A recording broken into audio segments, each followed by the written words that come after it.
Wellness Force Radio. Feelings are essential, but they can't dictate our actions. We literally infect each other with our emotions. We came here for a special purpose.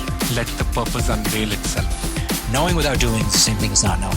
They're not just trackers. I'm going to wear this and it's going to help me do the right thing. Wellness Force Radio, episode 102, with the founder of the Gokhale Postural Method, Esther Gokhale. When you have good posture, then your everyday life, your everyday activities become your exercise and your therapy. Every bend, every step becomes a rep, becomes a stretch, and you're taking care of a lot of your exercise needs, stretch and strengthen. With poor posture, not only are you missing out on those stretches and strengthening repetitions, but you're actually then causing wear and tear in your joints because, we are a precision instrument. What's up, my friend? It's Josh Trent, and welcome back to another episode. This is your weekly access to global experts in all things wellness, behavior change, and new technologies. In this podcast together, we'll discover the connections between our emotions and healthy habits to live life well and enjoy the process. This podcast is brought to you by Perfect Supplements, a company who actually walks the talk with their values of pesticide-free, non-GMO, real food supplements that fuel us for the wellness journey. Save money, support the show, get more wellness in the process. Head over to perfectsupplements.com/wellnessforce. Enter code wellnessforce to save 10% off your entire order. Have you ever wondered how you can improve your back's posture at your desk or in the car with a standing desk or seated that's best for you? Well, today we're talking with a sought-after teacher and presenter in postural health, Esther Gokhale, about taking us back home to the body we were all gifted with and learning about primal posture for our wellness. I think you're really going to enjoy this conversation with Esther. She is not your typical practitioner. With a rich and deep background in acupuncture and Oriental medicine, as well as biochemistry from Harvard, this is a woman whose life's work is helping people stand, sit, and move well, which is in perfect alignment with many things we talk about on this podcast, the tools and things that give us that life well lived. Well, what I loved most about the talk with Esther was not only did we dive deep into moving pain-free and the variations and efficacy of standing versus sitting desks in our workspace, especially if you sit at the computer and work a lot online like me, she challenges this conventional thinking we've heard about from so many people, where she uncovers how sitting may not be the new smoking and how standing could be. This episode may blow your mind if you're a movement or health professional, especially giving you that new perspective on how posture plays not only a big role in your personal wellness, but how it can take you back home emotionally to your primal roots. Whether you believe in paleo or not, it is in our genetic code to all move pain-free. So let's jump in to this uniquely blended conversation of posture and wellness with Esther Gokhale. Esther Gokhale has been involved in integrative therapies all her life. As a young girl growing up in India, she helped her mother, a registered nurse, treat abandoned babies waiting to be adopted. This early interest led her to study biochemistry at Harvard and Princeton, while later acupuncture at the San Francisco School of Oriental Medicine. After crippling back pain during her first pregnancy and unsuccessful back surgery, she began her lifelong crusade to find a solution to back pain. Her studies at the Aplomb Institute in Paris and years of research in Burkina Faso, India, Portugal, and elsewhere led her to develop the Gokhale method, which she has been teaching at her Palo Alto Wellness Center for over 15 years. She gives lectures for the Ancestral Health Symposium, TEDx, Google, and many more large organizations interested in posture's effect on health, wellness, and work.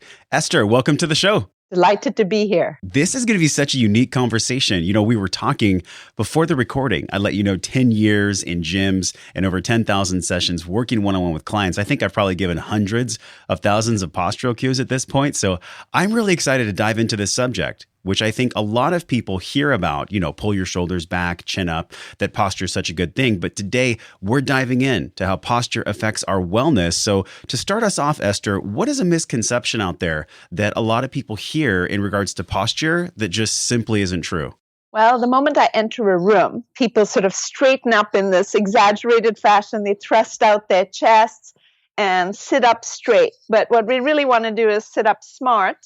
And that's done very differently from tensing up the erector spinae back muscles and thrusting out the chest. So that's a very common misconception. And then how to fix poor posture. There are a lot of misconceptions. It's sort of striking how a lot of the conventional ways of getting good posture are counterproductive. Chin up, chest out, S-shaped spine, tuck your pelvis, shoulders back. They're all counterproductive. It's not just not useful. It's the opposite of useful.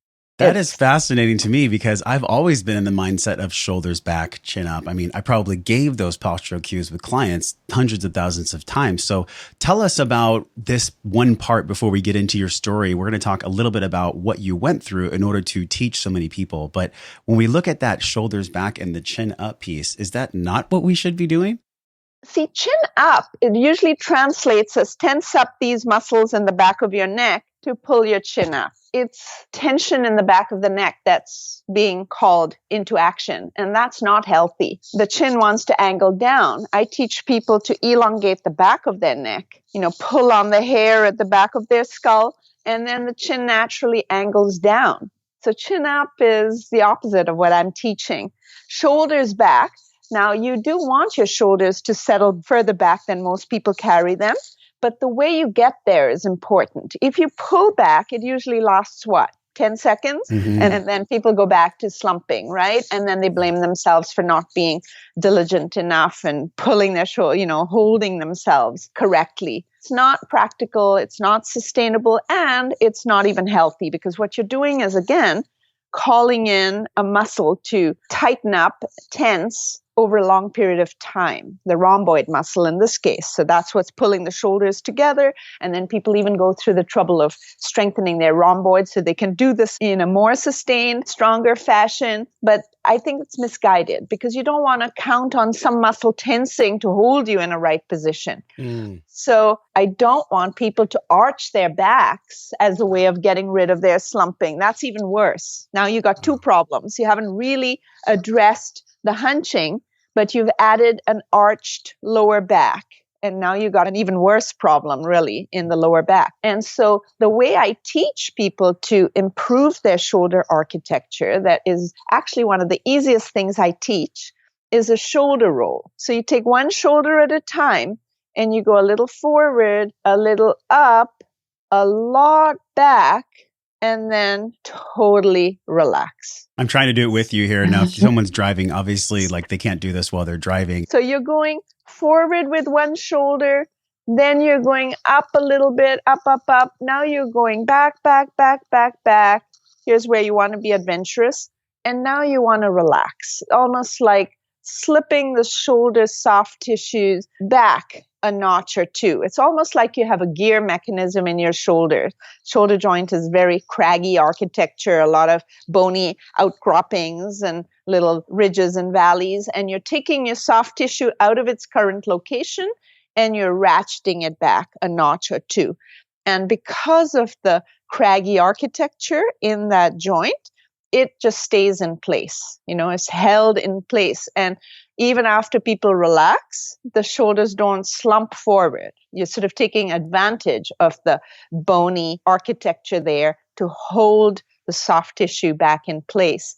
And now the brain gets used to that architecture, and the muscles in front, the pecs, which may have become short and tight from years of hunching, get used to being a little longer, more relaxed, and that becomes your new way, which is actually your old way. And just that one exercise we did together here on video, I actually felt a lot of relaxation. I was tensing my rhomboids just as we were talking. So I made that mind to muscle connection. And it's interesting because the muscles that are tense when we're at rest, we may or may not be aware of unless we have some kind of mind to muscle connection. Now, you talked with Dr. Mercola, and one of the things he mentioned was that if he had to pick one, either being really fit and exercising a lot or having the right posture and just engaging gravity in the proper way, he would choose the latter. Can you tell us a little bit about that sentence and what that might mean for people that are listening? It was very perceptive of him, actually, because when you have good posture, then your everyday life, your everyday activities become your exercise and your therapy. Every bend, every step becomes a rep, becomes a stretch, and you're taking care of a lot of your exercise needs, stretch and strengthen. With poor posture, not only are you missing out on those stretches and strengthening repetitions, but you're actually then causing wear and tear in your joints because, we are a precision instrument. And if you bend with a slightly rounded back, you are putting a lot of load on your spinal discs and you are missing out on your hamstring stretch. I could go on for quite a while. Each movement in everyday life, provides a natural exercise. It makes sense. Like if you look at tribal Africans and village Portuguese and so on, they're not doing 5 reps of this and a half an hour of that. And it's their everyday life that is their exercise. Now, it's true that we've become so sedentary in modern times that we need something additional, rarefied, everyday activities. Everybody gets up and goes to the bathroom and gets up and gets a drink of water and walks to their car or, and hopefully more than that. And the way you do each of those steps and each time you are bending down to get your shoes, could be a very significant contributor to your wellness. And I feel like that's when most people hurt themselves, is reaching for a bottle of shampoo in the shower or something very minuscule compared to a deadlifter in a CrossFit studio who might be doing 400 pounds. Do you think that the structural integrity of the body and how the kinetic chain is aligned is something that deserves more attention throughout the day, or can it be healed through an hour of focused attention 3 or 5 times a week? You're asking a really good question. I've actually often taught at CrossFit gyms. I travel around and we offer our course in all kinds of cities around the world. We will usually rent space, and it's quite often a CrossFit gym. They have a tight schedule, and I often get to see the end of a class as I'm about to set up for my free open workshop. And so I get to observe them, and there's a rather large disconnect on average between what they're doing when they're exercising formally, they're about to lift up that weight and so on. And then they have, not always, unfortunately, but often good form. And then they go and pick up their shoes or their sweater, and then it's completely careless. Now, you would like to be careless all the time, actually, with good habits. It's not the village Africans are paying attention to the way they bend, but they have these very, very wonderful habits in place.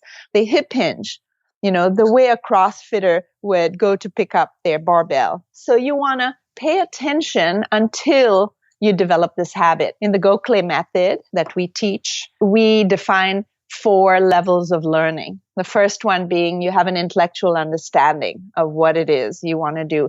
Second is you can do it when a teacher is helping you. The third is you can do it when you remember to do it.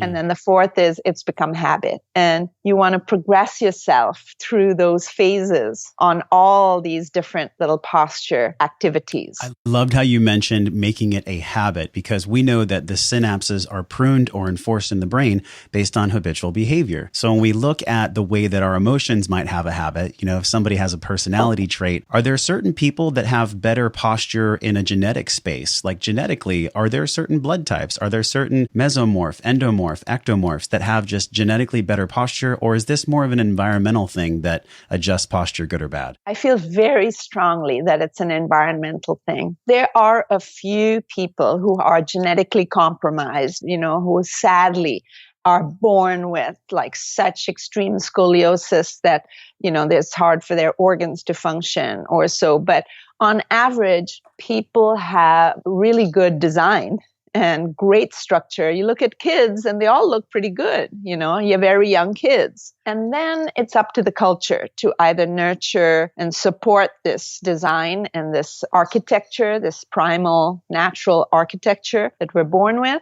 or to destroy it, with poorly designed furniture, of which we have plenty, including the ergonomic chairs and stuff that's supposed to be healthy for you.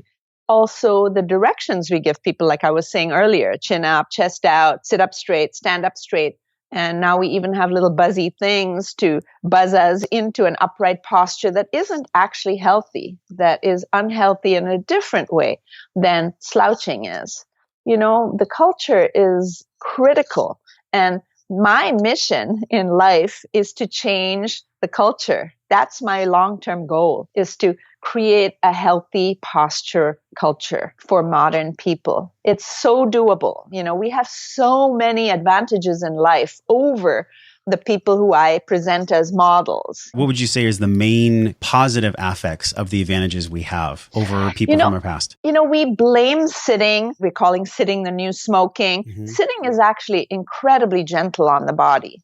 Of course, you shouldn't just sit like a lump. Yeah. And of course, you shouldn't slump sit or arch sit or sit with unhealthy posture in unhealthy furniture. But if you sit well and you have half decent furniture and you're sitting for moderate periods of time, I think it's really gentle on the system. And of course, you want to get up and change it up and you want to do some sport and activity that you like. But sitting, it's one of the things that I think is helpful in modern times is that it's very easy on the joints. It's very easy on the architecture. We have so many tools to help us as well. You have access to the best of body work. You have all these methods and technology. I think it's just fantastic. Let's talk about this one piece because Dr. Kelly Starrett, I know you've spoken with him before many times, and he is a big proponent of standing desks in schools for kids.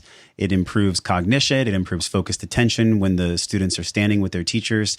Is there a time limit that we should or should not be standing versus sitting as we work? I'm at the computer a lot. So tell us about that. The research shows that prolonged standing has problems associated with it, including increased hospitalization due to varicose veins. You don't expect that in little kids. But if you're forcing people to stand all day, one generation ago or 2 generations ago, that's what people were doing. Isn't that why chairs were invented, basically? To give people some rest and ease. There were a slew of problems associated with being forced to stand all day. Also, increased atherosclerosis. And talking about cognition, there's studies showing that certain kinds of focus happen better with sitting. And it's why meditation traditionally throughout the world, these are professional thinkers and focusers, and they chose sitting. They also get up and have standing meditation. But most of the effort is in sitting, in seated, but a very healthy seated position. So I think there's a lot of merit in sitting in moderation. It's restful. It allows deeper thought. It allows manual dexterity. Like you're not going to be able to do certain kinds of fine work standing. You won't do it as well. Sure. And I think it's a pity to miss out. You can't play the piano standing. So what's the label? Is that like all these hours that someone is spending practicing at the piano, is that foolishly undertaken? I don't think so. I think it's all healthy, but it depends how it's done, and it needs to be done in moderation. We're so well adapted to sit, stand, walk, lie down, lift, dance, the works. I want to dig into this because this is fascinating to me. You're telling me that sitting might not be the new smoking, as long as we're doing sitting, standing, and moving in moderation of all three? That's exactly what I'm saying. And I would add to that, sitting with good form and having good furniture. Okay. There's a lot of modern furniture really encourages you to slump, to tuck the pelvis, to arch the back. Like it begins with infant car seats, which have this kind of C shape, and you see these poor little infants and they're kind of in this fetal position. It's really misguided. And this is what's contributing to a lifelong of back pain. The data is in. I love that you mentioned data about standing, and the data about back pain is that 90% of people, almost 90% of people at some point in their life are going to deal with either moderate or severe back pain. I'm seeing that there's a lot of attention being put towards this, but what is the real cause? Is it that we're sitting at the workplace, or is it that we're driving? What is there one or two things that are really contributing to this growing number? Posture. Whether you're sitting or standing, standing all day with poor posture is going to be as detrimental as sitting all day with poor posture, in my mind. You can park your hips forward, block your circulation to and from your legs and so on, and then that's going to be detrimental. Walking with poor posture, if you're landing heavily with every step and jangling every joint in your body and causing osteoarthritic change because of the stress in your joints, that's damaging too. Sitting's looking bad, standing is looking bad. You can make everything look bad if you do it poorly. And then you have people adopt this phrase that the best position is the next position, which for me is really lame. That's giving up. That's saying every position is bad and you just have to escape from that position as quickly as you can to the next to not do too much damage. We're much better designed than that. Well, babies have great posture out of the womb, most of them. And then also people in tribes have moved for millennia without pain, completely pain-free. What are they doing that people in modern industrialized society aren't doing? So I think it comes, if you want to boil it down, to a few general principles. Number one, they keep good length in their spines. Then number two is good shape in their spines. And that goes beyond their spine, a good stacking of the bones so that the muscles at baseline are largely relaxed and then poised to work, kind of like a lion. You want to mostly relax, and then when you need to go, you're powerful and available. And so you want your muscles to be like that, relaxed, and then will really work. You want circulation to be good and so on. So it's good length, good shape,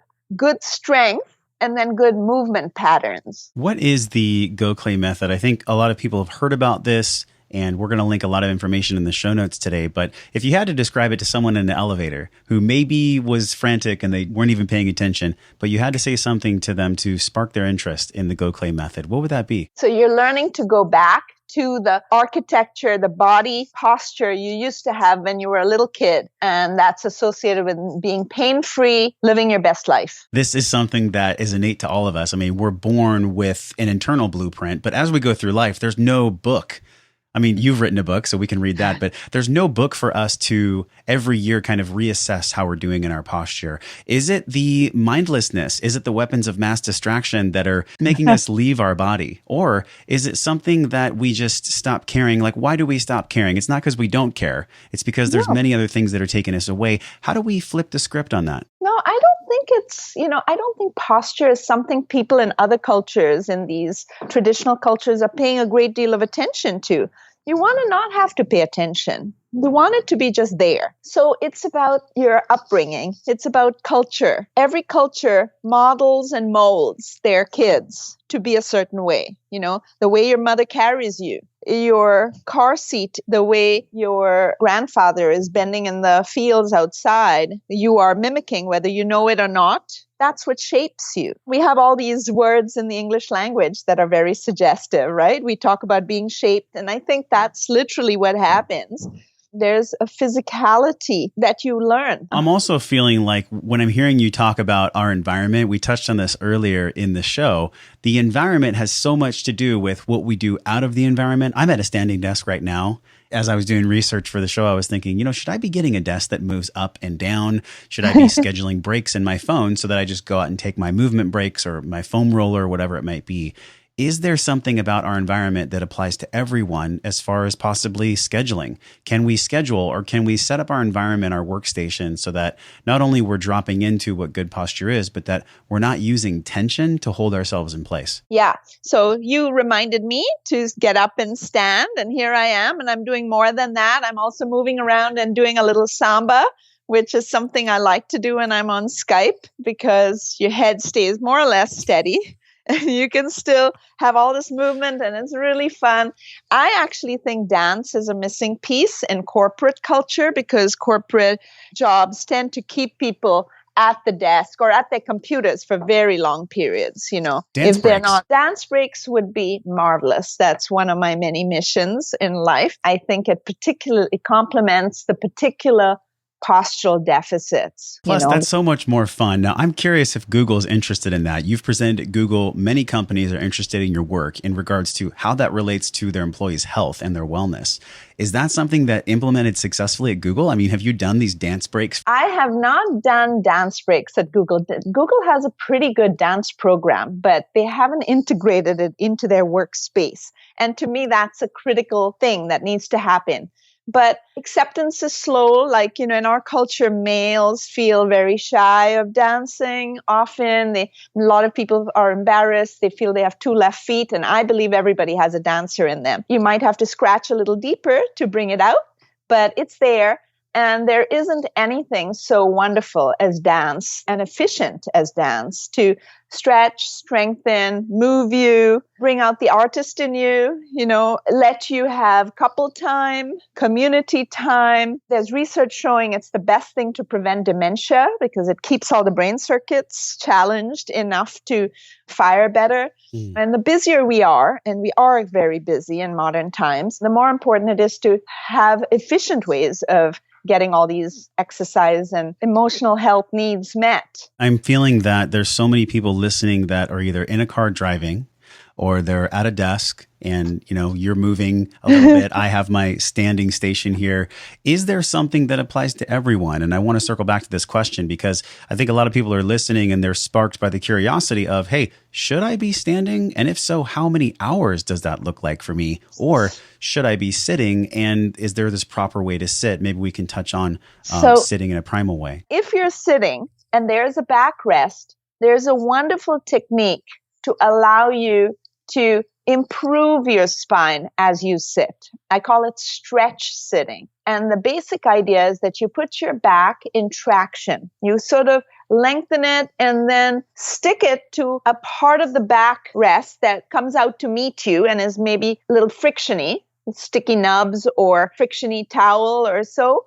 And you're kind of sticking your back to the backrest, and then part of your weight hangs from that attachment instead of all of it being just kind of loaded on the bottom of the heap, L5, S1, L4, L5, which tend to be our most damaged discs. Basically sitting with gentle traction. And the technique is simple. And if your listeners are at a stoplight, they can experiment with implementing it. It does help to have something behind your mid-back. And I've actually designed a cushion with little sticky nubs. We call it the stretch sit cushion. This was the first product that I designed. And it has these little nubs that protrude from a foam pad. So it hangs like a necklace. It's got these extension straps and it can hang like a necklace from the headrest of the car seat so that it meets your mid-back. So it's just hanging there. It not only provides this stretch, but it also serves as a reminder. The moment people see it and they know what to do, it reminds them to stretch sit. So you come away from the backrest, you slightly curve forward, you kind of curl forward like in a crunch. And then while maintaining this curling forward, use your hands to further push your back into an elongated position. So it's curled forward and it's stretched out. And now you hinge back to find the nubs or the towel that's placed behind you. And now you will feel that your back gets this gentle stretch. And that is equivalent to sitting on someone's expensive machine in an office getting traction, except you've done it yourself in 1 second with minimal expense or no expense and no time out of your busy life. And you can get it for hours. If you are sitting in the car or on an airplane or at your desk, for people who have an arched back, a sway back, this is hugely useful because it takes a second and you get hours of benefit. And for me, it fixed my very swayed back that got me into big trouble. I got into enormous trouble, including needing back surgery in my mid-20s. Part of that was that I used to systematically arch my back as a yogi and as a gymnast when I was a kid. So it took quite some time, but this stretching of the back every time I sit down, and it can also be done when you're lying on your back. You can stretch lie, I call it. So stretch sitting, stretch lying, potentially 15 hours of traction a day. And that adds up. Now my back is just permanently stretched out. Yes. No more sway. This is so unique because it's for people that aren't watching the video. It's a small block.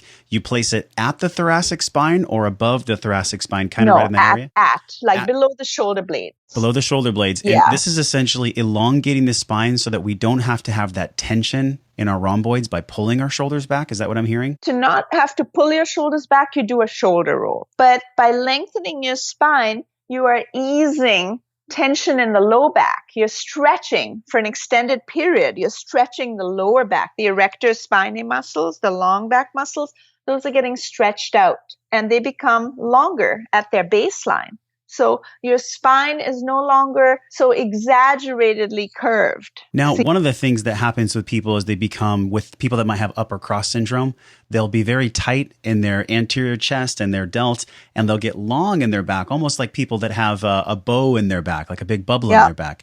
And that actually, a lot of people don't know this, that contributes to a little bit of toxicity in their breathing, and that can develop health complications from their posture. Can you talk a little bit about people that might have this flexed posture and how they can get through that? The origin of that could be various. It could be that the back is swayed, and if you have a big arch in your low back, then that tends to carry through into a big kyphosis in the thoracic spine. Now you got your shoulders forward, and that will certainly impede the breathing. Your pecs become short and tight, and now the lungs have to fight those tight pecs to expand in that direction. Doesn't happen. You become a shallow breather and so on. It can also be the result of the pelvis not being set well. I teach that your behind is actually made to be behind you. It's called a behind for a reason. And, if people imagine they have tails, the imaginary tail wants to be out behind. You don't want to be sitting on your tail. Though we're taught to tuck our pelvis, I think it's one of the big wrong turns we took along the way. And people are taught to tuck the pelvis, and it's equivalent in the animal world is like put your tail between your legs. And it's not healthy, and that sets the upper spine up for a dysfunction. That usually correlates with a very rounded upper back. So you want to get to the root cause by learning how to elongate the lumbar spine, learning how to put the behind out behind, and so on. So the rest stacks effortlessly. But you also want to, once you've developed this kind of rounding, you want to address it directly as well. And for that, I like our roller, that will kind of mobilize every pair of vertebrae in the thoracic spine, which sometimes has become a little rigid from years of being curved. So that's one technique I like to teach. The shoulder roll is very useful because at least you now don't have the weight of your entire arms pulling forward. Shoulder roll, easy to execute. Head and neck drawn back is helpful. Grabbing the hair at the base of the skull and gently pulling back and elongating the back of the neck, allowing the chin to rest down. And all of these changes feel strange. People need to anticipate that. It feels weird. To change feels strange. You have to embrace that. It is no surprise if we're on point in taking care of our emotional health, it makes it so much easier to let go of old weight and have more energy throughout the day. But believe me when I say it's hard to treat other people well and think good thoughts if we're walking around hangry. One of the best ways to support our body's energy systems and help cure that satiety and satiation, aka hangry, is to add in collagen to your waters, shakes, and foods. Over the past year, I've been using powdered collagen from Perfect Supplements in my morning coffees, waters, and post-workout shakes to get some organic proteins I can feel good about eating. By now, healthy cows eat grass, and these sick cows from CAFOs eat corn. So beyond the healing powers of collagen for digestion and joint health, this 100% pasture-raised organic hydrolyzed collagen has 20 grams of protein in 2 scoops, which helps curb appetite and increase satiety and satiation from ethical harvesting you can actually feel good about. Collagen from grass-fed cows has 5 times as much omega-3s and twice as much CLA as found in grain-fed beef. And best of all, you can sleep well at night knowing you're supporting the change we need for this broken food system. Get a box of single-serve packets for on-the-go grass-fed collagen or purchase it as part of the Wellness Force discounted bundle by clicking over to perfectsupplements.com/Wellness Force and be sure to enter code Wellness Force to save 10% off your already discounted package. And what I'm getting from your explanations is obviously, I think it goes without saying, there's not a one size fits all. I mean, people need to get professionally assessed to see what muscles need to be lengthened, what muscles need to be shortened. In your experience with, writing this book, tell us a little bit about the book, The Natural Posture Solutions. How do people get rid of pain overall? Is it something where they need to go to a professional or can they self-learn? People learn remarkable amounts from the book. It has over 1,100 pictures, step-by-step instructions, illustrations, photographs from all these cultures that provide examples of healthy posture. So if you look at Amazon, with overwhelmingly positive reviews and people I've never met saying like, oh, I got rid of 10 years of back problems just on the first day of reading the book or, things like that. Quite a few of those. So some people manage to get really striking results just reading the book. more power to them. That's how I wished it would be. But most people require kinesthetic guidance, hands-on guidance, and a little tailor-made, it's like, okay, you're moving the shoulder the wrong direction, or no, don't thrust your chest out, do it this way. And, they need tweaks. And like I said, change feels strange, and it's hard to embrace that, so they usually need assurance from the teacher that, oh, this is actually right. It might feel weird, but here's a photograph of you. You're lined up just fine. You may feel like you're kind of leaning forward and you feel like a gorilla, but you're not looking like one. It's just because you're used to sort of bending backwards that straight up and down feels weird. The stretching, like you call it sit stretching, and tall standing and hip hinging, and there's all these different pieces in your book that people can learn about. When we look at the strengthening portion, though, I understand the stretching. Strengthening all these intrinsic muscles. We have this transverse abdominis that's like this girdle that kind of ties together our internal organs as well as our body. How does that work? How do we strengthen that on a regular daily basis in or out of the gym? See, again, it's in everyday activity, ideally. Like every time you lift an object or you do anything that might be stressful for the spine, it's natural to engage what I call the inner core set. And I teach people how to engage those, how to find those muscles initially.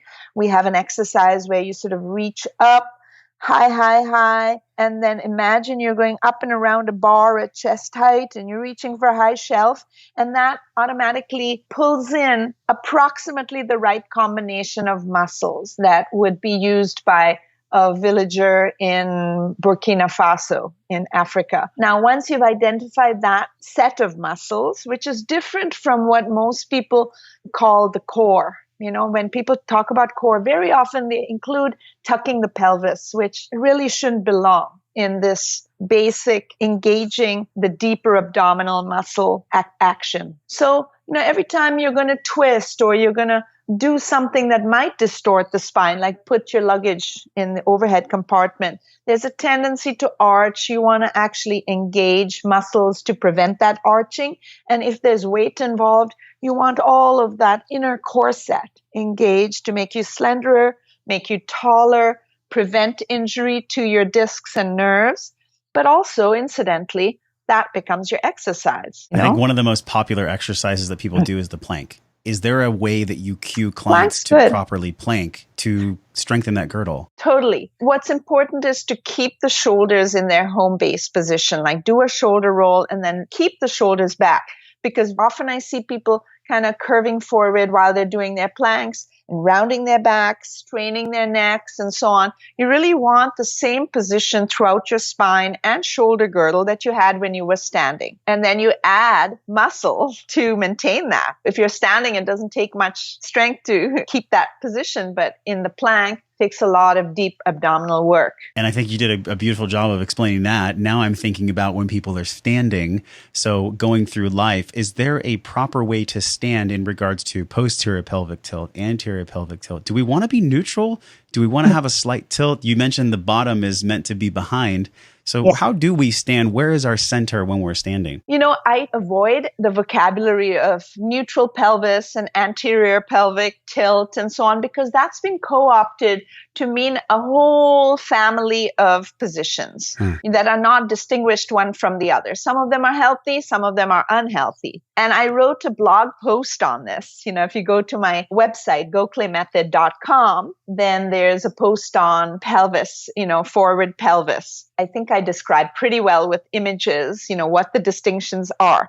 So yes, you want the pelvis and only the pelvis to be tipped forward. So that angle, that arch would be at L5S1. Up higher in the spine, where most people have curvature, and that curvature is thought to be normal, it's kind of an arch in the back, and it's part of this so-called normal S-shaped spine. I teach that you want to be flatter, more elongated, so that the spine comes out shaped more like a J, like a modern stylized J, like a hockey stick. So your bum is out behind you, but only your bum. And then just above your bum it's pretty flat. There's not a big arch, and you wouldn't want to have lumbar support. See, this is what I complain about in all the ergonomic furniture. There's arch support for the back. There's, lumbar adjustments in the car seats and so on. And I think it's misguided because people really want to straighten out what curvature they have usually, and rather than add to it. Why is that so important? Because the discs in the lumbar spine are the most vulnerable. L4, L5 is the most frequently damaged one. L5, S1, that was mine. Second most frequently damaged one. I think it's because we systematically hold that part of our spine incorrectly. So we're loading those discs all day and all night. And sometimes additionally so, like when we also do a twist and go to pick up the shampoo, like you were saying, and then the back goes, whoa, this is crazy. This person doesn't know what they're doing. Let's freeze them, before they do worse damage. So we hold that part of our body wrong, and we have notions of how we should be holding that part of the body that are also wrong. And so I teach this J spine, and step one is to elongate the lumbar area. So that's why I like to begin. In our lesson 1, we have 6 lessons in our Gokhale Method Foundations course. Lesson 1 is dedicated to stretch sitting and stretch lying on the back. And right there, people are putting their backs in 15 hours of traction. They come back. People are shocked that they fell asleep on their back and stayed that way and woke up that way. It's like, whoa, I never fell asleep in my back in my life. This is crazy. This is amazing. And I feel really good, and my pain went away, and I don't have my sciatic stuff going on. And pretty commonly, we hear this after lesson 1, and it goes on. Lesson 2, they learn to make a J spine and stack sit, because you don't always want to be stuck against the backrest. And we'll teach them how to stretch lie on their side. Then we proceed to teach them tall standing, which feels really weird. Without a teacher, really hard to believe that that's the way you want to stand. And what I hear from you throughout our talk today is that there is a learning curve involved. There is. Unfortunately, I found, Esther, that people will make a change only when they're going through extreme pain most of the time. But this is an opportunity to invite everyone listening to just get involved and be proactive, because proactive health is so much easier than reactive health, right? It's not drudgery. These things are relatively easy to learn. You get immediate gratification. It feels good, even if it feels strange, and it looks good. You increase your energy and stuff. So it's what we're trying. And we invite people. We have free online workshops that teach the basics to get people going. And just come to our website, gokhalemethod.com, and start there. Costs nothing. You can ask questions. I show you a little something. I coach you on how to get going, and then you can go from there. This has been so much fun, and I want to ask you 7 really fast questions so everybody can get to know you a little bit more than they already have, which you've been very open, so thank you. But this is just 7 answers that come up first. Are you ready? All right. The first one is, there's so many things you know about the body. And if someone had to pick one, well, maybe they'd pick more than one, but if they had to pick one thing to do to drop back home into their body, what would that be? Movement with the breath. Like, you want to have your muscles relaxed enough, pliable enough that when you breathe, your body is available for movement. So it's not that just because you're sitting, everything is shut down. Even while you're sitting in the background, because you're breathing, your back is breathing as well. It's lengthening with the inhalation. It's settling with the exhalation. If you can find that in your body while you sit, while you stand, while you walk, then you got this healing mechanism in the background all day long. For someone listening to you that might feel a little overwhelmed or might feel timid about starting, is there something you can tell them about how posture affects emotional health to motivate? Again, there's a lot of research showing the connection between posture and your psychological health. You improve your upper body posture, and it's become clear that you have lower cortisol levels. That means less stress. Higher testosterone levels, which means more oomph. I like that. Who doesn't need that? What motivates you now? Who is one of your mentors, either in life or in your work? I've just come back from India. It's my roots. It's my country of origin. But I haven't really lived there for more than 40 years now. And so going back and seeing, there were a couple of examples of people being really rooted, very positive, like a feeling of being right. not an arrogant stance, but a positive stance. That's the name of our newsletter, Positive Stance. And I learned that in a deep way once again, because I think in Western culture, my mother's Dutch, my father's Indian, and my mother has some Calvinistic roots, So there's a lot of self-doubt that's introduced into the system. And this feeling of being right, which I have experienced just viscerally from having really good posture. Like, this is the space I occupy. This is my space. There's no debate about it. I'm right in this space. That's a wonderful baseline. So I would say, revisiting my Indian cultural mentors. There was the mother of one of our teachers who is just a very wonderful, deeply rooted person, dedicated to others, and just very, very affirming. What makes you laugh the most in life? I mean, what really cracks you up? Oh, I have this husband that is really adorable. You told me to just be free, not have any constraints. Well, he is really funny. He's got Monty Python kind of humor, Ministry of Silly Walks. Yeah. And it's reserved for very few people. And I'm one of the lucky recipients that I get to enjoy his humor. What has been one of the people you've worked with? And I know you've worked with so many, but is there one or two case studies that come up in your brain where you were so excited about the healing they got? Right off the bat, one of the people that comes up is Kala Ramnath. She is a virtuoso Indian violinist. So her family were court musicians for 7 generations. She had a severe back problem that developed over some time and came to the point where she had to be lifted off stage. In Indian violin, you're sitting cross-legged on the ground and playing, and she couldn't get up. And then once she was being given an award in India, and she was in Heathrow Airport crawling in the corridors because of her back. And she was thinking she would have to give up her profession. And she took our 6-lesson course. She did it privately over 10 days. So 6 lessons over 10 days. And we've got her testimonial on the website, actually. She says at the end, sometimes I have to pinch myself. Am I really without pain? Because like hers went to 0 every now and then. I get an email from her. She's on tour. She performs with Zakir Hussain and with the Kronos String Quartet. She's amazing. And she's also just a delightful person. And it gives me a lot of delight when I help people like that, who are dear and capable and bring joy to others or service to others. That's very gratifying.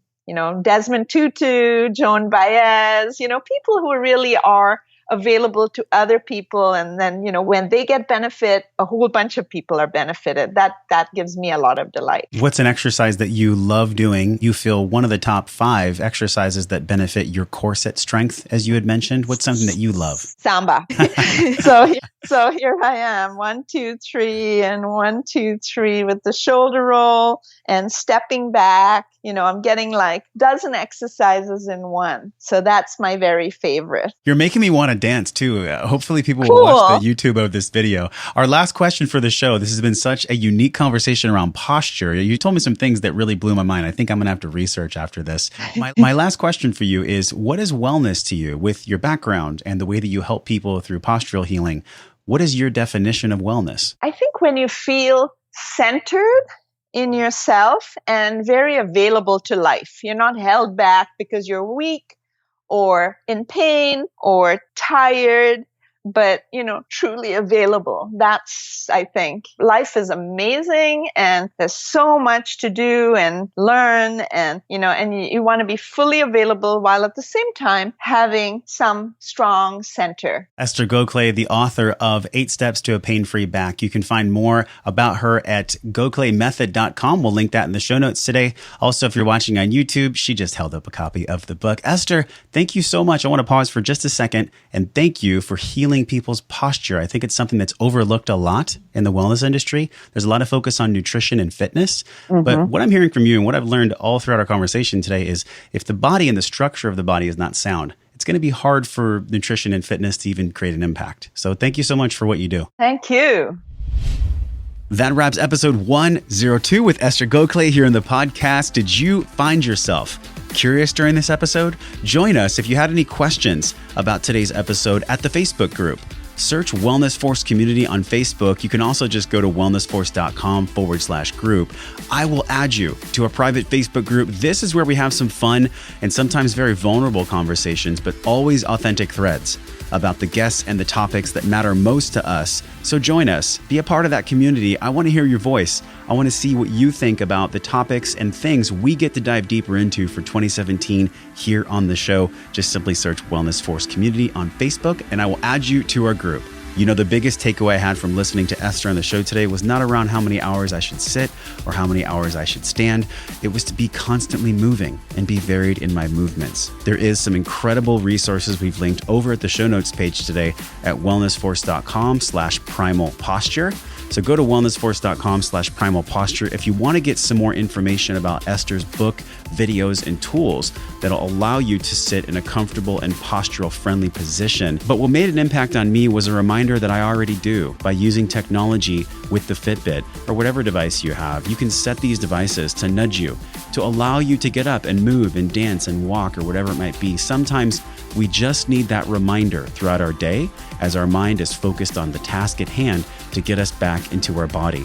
So check out some of the notes we put on the show notes page for that and more. Now, the last thing before we say goodbye is I want to remind you that you have one more week to win from $2,000 in wellness prize packs, one of 5 prizes that I honestly dork out on, and I know you do too, including the Muse Brain Sensing Headband, the Spire Breath Tracker, 6 best-selling books, wellness coaching packages. Check it out, wellnessforce.com/100. And make sure you enter with just 7 days left. All entries will be tracked on iTunes ending March 13th, and the winner will be decided March 14th in the morning on the Wellness Force Facebook page. So make sure you get in your last entries in this next week.